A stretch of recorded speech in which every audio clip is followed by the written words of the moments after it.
அனைத்து Mars media நேயர்களுக்கும் அன்பான வணக்கம். இங்க நாம சொல்ற பெயர்ச்சி பலன்கள் எல்லாமே பொது பலன்கள் தான். வாக்கிய பஞ்சாங்கப்படி கிரக நிலைகளை வச்சு கணிச்சு சொல்ற பலன்கள் தான் இது. ஆனா இது ஒவ்வொருத்தருடைய வாழ்க்கையிலையும் ஒரே மாதிரி நடக்காது. உங்களுக்கான உண்மையான சாதக பாதக நிலைகள் உங்க ஜனனகால ஜாதகம், கிரக நிலைகள் மற்றும் நடைபெற்று வரும் தசாபுக்திகள் ஆகியவற்றின் அடிப்படையில தீர்மானிக்கப்படும். அதனால இந்த பலன்களை ஒரு பொதுவான வழிகாட்டுதலா எடுத்துக்கோங்க. அந்த வகையில ஒவ்வொரு ராசிக்கும் இந்த பராபவ வருடம் என்னென்ன பலன்களை தரப்போகுதுன்னு பாப்போம். அன்பான மகர ராசி நேயர்களே, உங்க எல்லாரையும் சந்திக்கிறதுல எனக்கு ரொம்பவே சந்தோஷம். பிறக்க போற பராபவ வருஷம் உங்களுக்கு எப்படி இருக்க போகுதுன்னு நாம இப்போ ரொம்ப விரிவாவும் சுவாரஸ்யமாவும் பார்க்க போறோம். உங்க ராசிநாதனே சனி பகவான் அப்படிங்கிறதுனால நீங்க எப்போதுமே ஒரு காரியத்தை எடுத்தா அதை முடிக்காம விடமாட்டீங்க. ரொம்பவே உழைப்பாளிகள் நீங்க. இந்த 2026ஆம் வருஷம் ஏப்ரல் 14ஆம் தேதி பிறக்கக்கூடிய பராபவ வருஷத்துல கிரகங்களோட நிலைகளை முதல்ல நாம வாக்கிய பஞ்சாங்கப்படி பார்த்துருவோம். மார்ச் 6ஆம் தேதியில இருந்தே சனி பகவான் உங்க ராசிக்கு 3ஆம் இடமான மீன ராசியில ரொம்ப பலமா உட்கார்ந்திருக்கார். குரு பகவானை எடுத்துக்கிட்டா வருஷத்தோட ஆரம்பத்துல உங்க ராசிக்கு 6ஆம் இடமான மிதுன ராசியில இருந்துட்டு மே 26ஆம் தேதிக்கு மேல 7ஆம் இடமான கடக ராசிக்கு பயிற்சியாகிறார். ராகு கேதுக்களை பொறுத்த வரைக்கும் வருஷத்தோட ஆரம்பத்துல ராகு 2ஆம் இடமான கும்பராசியிலும் கேது 8ஆம் இடமான சிம்ம ராசியிலும் இருக்காங்க. அப்புறம் டிசம்பர் 13ஆம் தேதிக்கு மேல ராகு உங்க ராசிக்கே வர்றாரு. கேது 7ஆம் இடமான கடக ராசிக்கு பயிற்சி ஆகிறாங்க. இந்த கிரக மாற்றங்கள் உங்க வாழ்க்கையில என்ன மாதிரியான அதிரடி திருப்பங்களை ஏற்படுத்த போகுதுன்னு விலாவாரியா பார்க்கலாம். முதல்ல நாம உங்க ராசிநாதனும் உங்களுக்கு யோகத்தை அள்ளித்தர போறவருமான சனி பகவானோட பலன்களை பத்தி ரொம்ப விரிவாக பார்ப்போம். மார்ச் 6 முதலே சனி பகவான் உங்க ராசிக்கு 3ஆம் இடமான மீன ராசியில சஞ்சாரம் செய்கிறார். இது உங்களுக்கு ஒரு பொற்காலம்னே சொல்லலாம். ஏன்னா 3ஆம் இடம்ங்கிறது தைரிய வீரிய ஸ்தானம். இங்க சனி பகவான் வர்றது உங்களுக்கு அசாத்தியமான தன்னம்பிக்கையை கொடுக்கும். இதுவரைக்கும் உங்களை பார்த்து பயந்தவங்க அல்லது உங்களை மதிக்காதவங்க கூட இப்போ உங்ககிட்ட தேடி வந்து பேசுவாங்க. இளைய சகோதரர்கள் வழியில சின்ன சின்ன கருத்து வேறுபாடுகள் இருந்தாலும் உங்களுக்கு அவங்க மூலமா சில நன்மைகளும் கிடைக்கும். புதுசா தொழில் தொடங்கிறது அல்லது வேலையில பெரிய மாற்றங்களை கொண்டு வர்றதுக்கு இது ஒரு மிகச்சிறந்த காலகட்டம். உங்களோட நீண்ட நாள் ஆசைகள் ஒவ்வொன்னா நிறைவேறும். சனி பகவான் உங்களை ஒரு வெற்றியாளரா மாத்த போறார். அதனால தைரியமா உங்க ஒவ்வொரு அடியையும் நீங்க முன்னெடுத்து வைக்கலாம். உங்க கடின உழைப்புக்கு ஏத்த பலன் பல மடங்கு அதிகமா இந்த வருஷம் உங்களுக்கு தேடி வரும். அடுத்து நாம குரு பகவானோட அருளை பத்தி பார்ப்போம். வருஷத்தோட ஆரம்பத்துல இருந்து மே 26ஆம் தேதி வரைக்கும் குரு பகவான் உங்க ராசிக்கு 6ஆம் இடமான மிதுன ராசியில சஞ்சாரம் செய்கிறார். 6ஆம் இடம்ங்கிறது மறைவு ஸ்தானம் அப்படிங்கிறதுனால ஆரம்பத்துல சின்ன சின்ன அலைச்சல்கள், வீண் செலவுகள் வந்து உங்களை கொஞ்சம் திணற வைக்கும். யாருக்கும் இந்த நேரத்துல ஜாமீன் கையெழுத்து போடாதீங்க. அதே மாதிரி பெரிய அளவுல யாருக்காவது கடன் கொடுக்கறதையும் தவிர்த்திடுங்க. வேலையில கூட வேலை பார்க்கறவங்க கிட்ட உங்க பர்சனல் விஷயங்களை பகிர்ந்துக்க வேண்டாம். ஏன்னா அவங்களே உங்களுக்கு எதிரியா மாற வாய்ப்பு இருக்கு. ஆனா 6ஆம் இடத்து குரு சில நேரங்கள்ல பழைய கடன்களை அடைக்கிறதுக்கான வழிகளை காட்டுவார். இந்த காலத்துல உணவு விஷயத்துல ரொம்ப கட்டுப்பாடா இருங்க. ஏன்னா சின்ன சின்ன ஜீரண கோளாறுகள் அல்லது உடல் சோர்வு வரலாம். குரு 6ஆம் இடத்துல இருந்தாலும் அவரோட பார்வை உங்க ராசிக்கு 10, 12, 2ஆம் இடங்கள் மேல விழுகிறதுனால செலவுகள் இருந்தாலும் வருமானம் ஓரளவுக்கு இருந்துகிட்டே தான் இருக்கும். மே 26ஆம் தேதிக்கு அப்புறம் குரு பகவான் உங்க ராசிக்கு 7ஆம் இடமான கடக ராசிக்கு பயிற்சியாகிறார். இது உங்களுக்கு ஒரு மிகப்பெரிய ஜாக்பாட்னே சொல்லலாம். ஏன்னா குரு இங்க உச்சம் பெறுறது மட்டும் இல்லாம உங்க ராசியையே நேருக்கு நேரா பார்க்கறார்.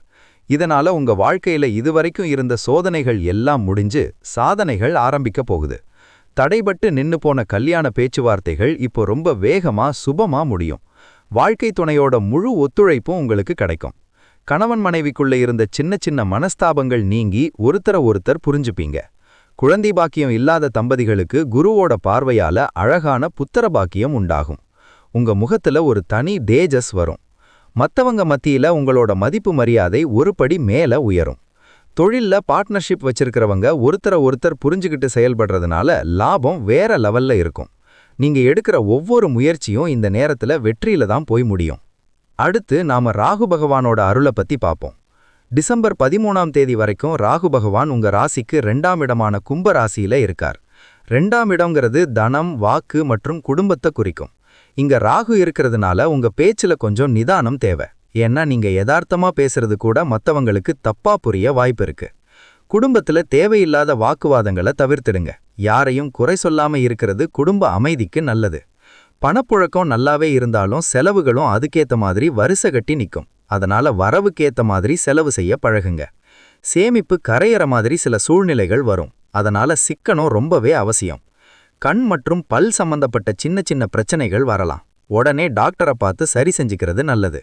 இந்த நேரத்துல யாருக்காகவும் வாக்கு கொடுக்காதீங்க. முக்கியமா பண விஷயத்துல மத்தவங்களுக்கு சாட்சி கையெழுத்து போட வேண்டாம். அனாவசிய அலைச்சல்களை தவிர்த்தாலே உங்களுக்கு நல்ல நிம்மதி கிடைக்கும். அதே நேரத்துல கேது பகவான் டிசம்பர் 13ஆம் தேதி வரைக்கும் உங்க ராசிக்கு 8ஆம் இடமான சிம்ம ராசியில இருக்கார். 8ஆம் இடம்ங்கிறது மறைவு ஸ்தானம். இங்க கேது இருக்கிறதுனால ஆன்மீக தேடல் உங்களுக்கு ரொம்பவே அதிகமா இருக்கும். ரகசியமான கலைகளை கத்துக்கிறதுல ஆர்வம் காட்டுவீங்க. ஜோதிடம் அல்லது ஆன்மீகம் சம்பந்தப்பட்ட விஷயங்கள்ல ஈடுபாடு கூடும். திடீர் பயணங்கள் சிலருக்கு அமையும். அது மூலமா புது அனுபவங்கள் கிடைக்கும். வேலையில ஒரு விதமான விரக்தி வந்து வேலையை விட்டுடலாமான்னு கூட தோணலாம். ஆனா அவசரப்பட்டு அந்த முடிவை எடுக்காதீங்க. கேது 8ஆம் இடத்துல இருக்கும்போது பழைய பாக்கிகள் சிலவற்றை அடைக்கிறதுக்கான வாய்ப்பு அமையும். உங்க உள்ளுணர்வு ரொம்ப பலமா வேலை செய்யும். நீங்க எதை நினைக்கிறீங்களோ அது சில நேரத்துல அப்படியே நடக்கிறதுக்கான வாய்ப்புகள் அதிகமாயிருக்கு.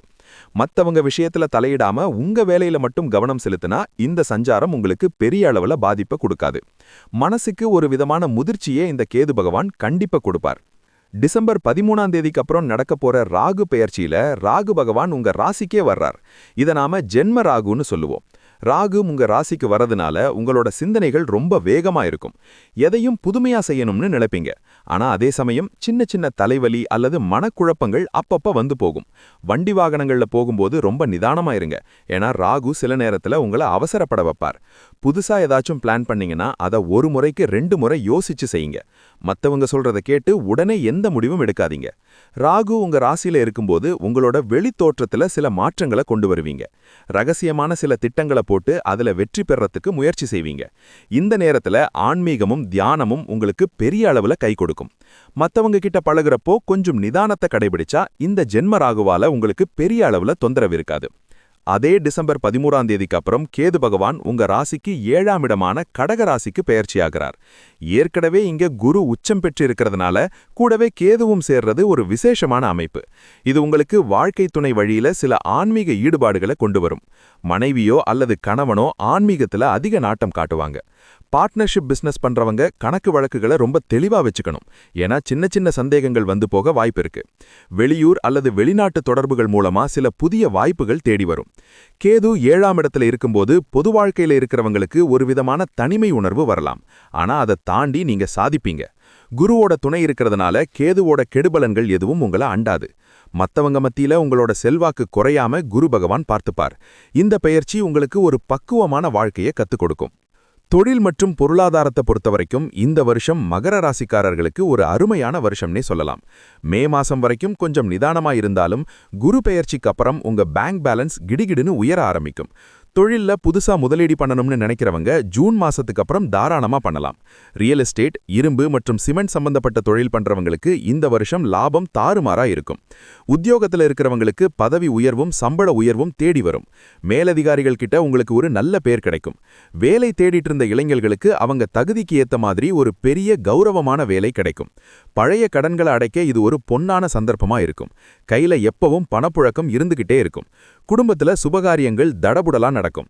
நீங்க ஆசைப்பட்ட மாதிரி ஒரு வீடு அல்லது வண்டி வாங்குற யோகம் இந்த வருஷம் ரொம்ப பிரமாதமா இருக்கு. மொத்தத்துல இந்த பராபவ வருஷம் மகர ராசிக்காரர்களுக்கு எப்படிப்பட்ட வருஷம்னு பாத்தீங்கன்னா, கஷ்டங்களுக்கு அப்புறம் ஒரு பெரிய வெற்றியை அனுபவிக்க போற வருஷமா தான் இருக்க போகுது. 3ஆம் இடத்து சனி உங்களுக்கு ஒரு பெரிய கவசமா இருந்து எல்லா ஆபத்திலிருந்தும் உங்களை காப்பாத்துவார். ஆரோக்கியத்துல மட்டும் கொஞ்சம் அக்கறை காட்டுங்க. குறிப்பா கால் முட்டி மற்றும் தோல் சம்பந்தப்பட்ட உபாதைகள் வராம பார்த்துக்கோங்க. மத்தவங்க விஷயத்துல தலையிடாம உங்க முன்னேற்றத்துல மட்டும் கவனம் செலுத்துங்க. இந்த வருஷம் நீங்க எடுக்கிற முயற்சிகள் எல்லாம் குருவோட உச்ச பலத்தால நிச்சயமா வெற்றியை தேடித்தரும். உங்க தன்னம்பிக்கை தான் உங்க வெற்றிக்கு மிக முக்கியமான காரணமா இருக்க போகுது. இந்த பராபவ வருஷத்துல நீங்க தொட்டதெல்லாம் பொன்னாகும்னு நான் உறுதியா சொல்றேன். உங்களோட நீண்ட நாள் கனவுகள் பலவும் இந்த வருஷம் நிஜமாகும். தைரியமா அடி எடுத்து வைங்க. இந்த வருஷம் உங்களுக்காகவே பிறந்திருக்கு. இந்த வருஷம் உங்களுக்கு வர்ண சின்ன சின்ன தடைகளை நீக்கி நற்பலன்களை அதிகப்படுத்த சில எளிய பரிகாரங்களை சொல்றேன். உங்க ராசிநாதனான சனி பகவானை திருப்திப்படுத்துறதுக்காக சனிக்கிழமை தோறும் ஆஞ்சநேயர் கோவிலுக்கு போய் வெண்ணெய் சாற்றி வழிபடுங்க. இல்லனா சனீஸ்வர பகவானுக்கு 7 தீபம் ஏத்தி வழிபடுங்க. குருவோட உச்சபலன் முழுமையா கிடைக்க வியாழக்கிழமை தட்சிணாமூர்த்திக்கு மஞ்சள் வஸ்திரம் சாட்டி கொண்டக்கடலை மாலை போட்டு வழிபடுங்க. ராகு கேதுவோட நற்பலன்கள் கிடைக்க செவ்வாய் அல்லது வெள்ளிக்கிழமையில துர்க்கை அம்மனுக்கு எலுமிச்சை விளக்கு ஏத்தி கும்பிடுங்க. முடிஞ்ச வரைக்கும் வாரம் ஒரு முறை ஏழை எளியவங்களுக்கு கருப்பு உளுந்து கலந்த உணவை தானமா கொடுங்க. குலதெய்வ கோவிலுக்கு வருஷத்துக்கு ஒரு முறையாவது குடும்பத்தோட போயிட்டு வர்றது உங்களுக்கு ஒரு பெரிய பாதுகாப்பா இருக்கும். இந்த பரிகாரங்களை முழு நம்பிக்கையோட செஞ்சுட்டு வந்தீங்கன்னா இந்த பராபவ வருஷம் உங்க வாழ்க்கையில எல்லா சுபிட்சங்களையும் சந்தோஷங்களையும் கொண்டு வந்து சேர்க்கும். வாழ்த்துக்கள். இதே போன்று மீண்டும் ஒரு பதிவில் சந்திப்போம். நன்றி, வணக்கம். இந்த சேனல் உங்களுக்கு பிடிச்சிருந்தா மறக்காம சப்ஸ்கிரைப் பண்ணுங்க, ஷேர் பண்ணுங்க, லைக் பண்ணுங்க, கமெண்ட் பண்ணுங்க.